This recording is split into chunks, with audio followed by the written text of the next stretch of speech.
ঐতিহ্য দ্বারা ঘেরা উত্তরবঙ্গের ভারত সীমান্ত জেলা বরেন্দ্র অঞ্চল নামে অভিহিত নওগাঁ জেলা। এ জেলায় রয়েছে বিশ্ব ঐতিহ্য পাহাড়পুর বৌদ্ধবিহার। শুধু পাহাড়পুর নয়, রয়েছে আরো অনেক ঐতিহ্য ভরা ঐতিহাসিক স্থান ও স্থাপনা। তারই একটি অংশ বলিয়ার রাজবাড়ি।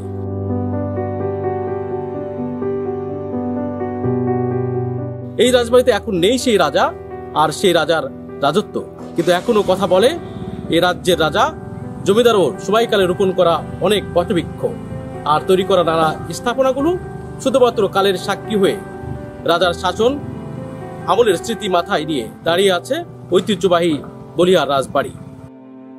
বলিহারের রাজার নাম ছিল বিমলেন্দু রায় বাহাদুর।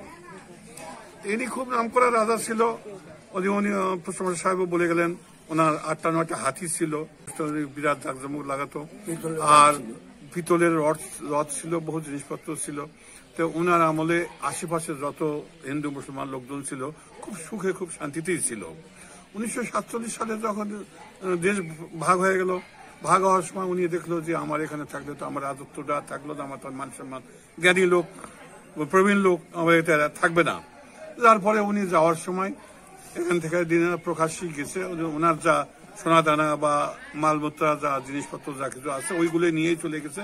সমস্ত স্টেট সম্পত্তি এবং বিল্ডিং আদি সম্পূর্ণ সবকিছু উনি রেখেই চলে গেছেন। শেষ রাজা এখানকার বিমলেন্দু রায় চৌধুরী, এরা খুব উচ্চ শিক্ষিত লোক ছিল। অন্যান্য জায়গার যেমন সে তাদের বিমলেন্দু রায় চৌধুরী যার মানে উচ্চ ইয়ে হলো বংশধর ব্রাহ্মণ, উচ্চ শিক্ষিত।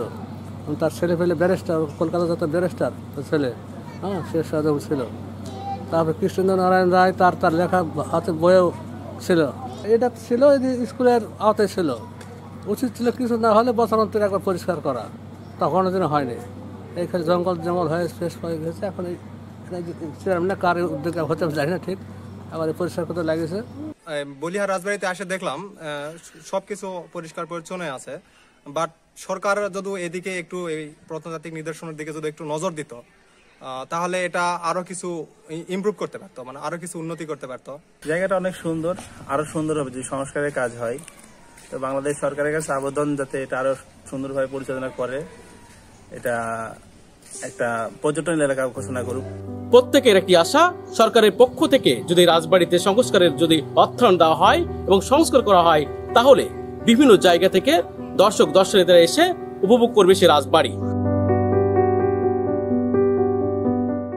সংবাদ, ফিচার ও অনুষ্ঠানের জন্য ভিজিট করুন সংবাদ প্রকাশের ওয়েবসাইট এবং যুক্ত থাকুন ফেসবুক পেজ ও ইউটিউব চ্যানেলের সঙ্গে।